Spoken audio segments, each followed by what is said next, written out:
What's up guys and welcome. You are watching Fazi Fitness. So let's start this video with the update of Keone Pearson, the reigning 212 Miss Olympia. So he has been off cycle of gear, of PEDs, everything for the past 7 weeks or so. And also he has taken a step back in terms of his training as well as his dieting. But just look at that physique at about 220 pounds. I have to say mind-boggling. So when there is such a physique in a certain division, who is also a reigning Miss Olympia champion, you have got to feel bad for the competition, because this physique is just untouchable. And the scary thing is that Keone is just getting started. So the man only weighed 200 pounds on the stage at the Olympia this year. And we have seen all these comparisons between him and Derek and Hadi Choopan. And both these guys, they are of the similar height as Keone Pearson. And they both outweigh Keone by almost 30 pounds. And Keone is still able to create such an insane illusion, especially when he opens up.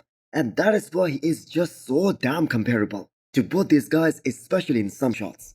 Now one can only imagine how Keone Pearson will look like when he maxes out his 212 weight class. I have to say he is gonna be a sight to behold.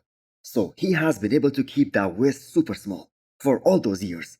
And he has put on about 30 pounds of solid muscle on that frame since turning pro.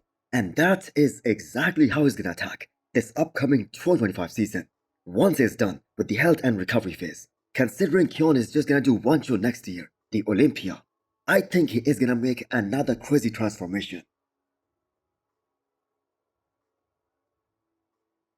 Next up, we have an update from the 2023 Miss Olympia champion, Derek Lunsford.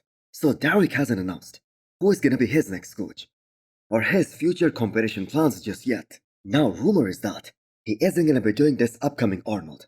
But Derek can absolutely break the internet if he announces that he is in for this upcoming Arnold.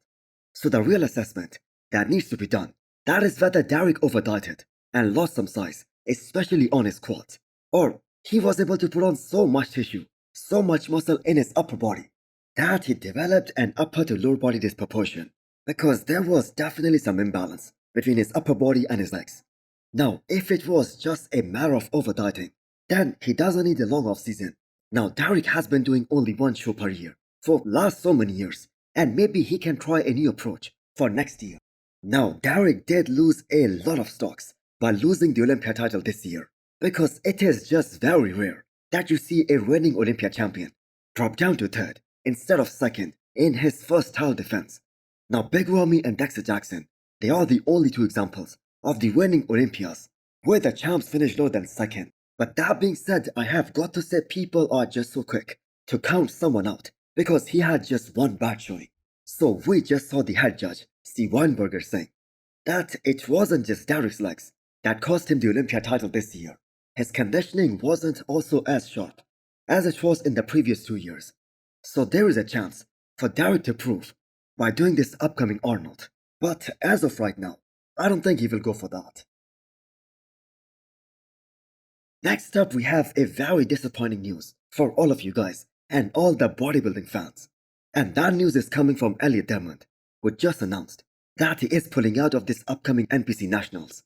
And I have got to say he is, without any shadow of a doubt, the best looking amateur out there right now. And almost all of us were so curious to see him on the stage this year. And we were so sure that he is gonna 100% get his pro card this year. And that opinion was based on judging by his conditioning that he was showcasing in the last few weeks. Now we live in such a great era of bodybuilding, where we have so many of the top guys who are being so transparent about the PEDs use in order to be their best version, and that can be so helpful for the up and coming bodybuilders and also for the young gym goers. So Elliot here admits that he was using too much of gear, and those heavy amounts, they weren't even recommended by his own coach. So there is a great takeaway from this message for all of these young guys, that excess of everything is bad and no one should abuse the PEDs. Now I think he got very lucky that he got himself a full checkup, because he has blood clots in his heart and his lungs, and they were putting his health at risk, not only just of the permanent damage, but a clot in the lungs. That can also cause a pulmonary embolism, and that can be life-threatening. So there will always be the next time, the next year, to prove how great of a bodybuilder Elliot is. Now, as much as it saddens us all that we are not gonna see a great bodybuilder on the stage in less than 3 weeks. I am glad he's okay and he is fully focused on restoring his health. So all the credits to Milos Sarcev for putting up this post-Olympia and pro physique update of the former 212 Olympia champion, Shaun. So Shaun looking much bigger and much better at this year's Pro in the men's open bodybuilding. That is a proof that the man overdieted and he lost a lot of his freaky muscle mass, especially on his legs, at the Olympia this year. Not that it would have mattered against a guy like Keone Pearson, because I believe there is no version of Shaun that could have beaten this version of Keone Pearson at this past Miss Olympia. But Shaun could have been a solid runner-up without any question, because a lot of people thought that Angel Calderon should have been second. Now Stephane, his new coach, he did a wonderful job with Shaun in just a few weeks, and Shaun was able to come in 4 pounds heavier at this year's Prague, and that too with the same conditioning that he had at the Olympia. And he got beat by 2 guys, Martin Fitzwater and Chris Bumstead. So that proves that Shaun is also so combative that he can probably win multiple shows, even in the men's open class, if he chooses to compete more often. Now, I am sure him and Stephane, they are aiming to get that Olympia title back next year. But as great as Shaun is gonna win the title for as long as he wants to, unless he comes in off big time. Next up, we have the off-season physique update of Stephane. Maybe we are hyping him up a bit too much as he transitions from classic physique to the men's open bodybuilding. But the way his weight has gone up in these past 2.5 months, that is just so mind-boggling, and that is phenomenal. And on top of that, he has been holding such an insane condition at such a high body weight. So a lot of work needs to be done in his back double biceps, because that was his weakest shot. And I'm not saying that was a bad shot, that was his weakest shot, especially when he was competing in classic. But he has been able to make some good improvements in his entire posterior chain. Now originally we thought that maybe it would take Stephane more than 1 year to be big enough to go up against the men's open guys and be extremely combative against them. But the way he has been putting on muscle, the way he has been getting bigger, there is no reason to doubt that he's gonna be big enough for his open debut next year. And with Patrick Tour on his side, I believe Stephane is gonna bring a very combative physique the next time we see him on the stage.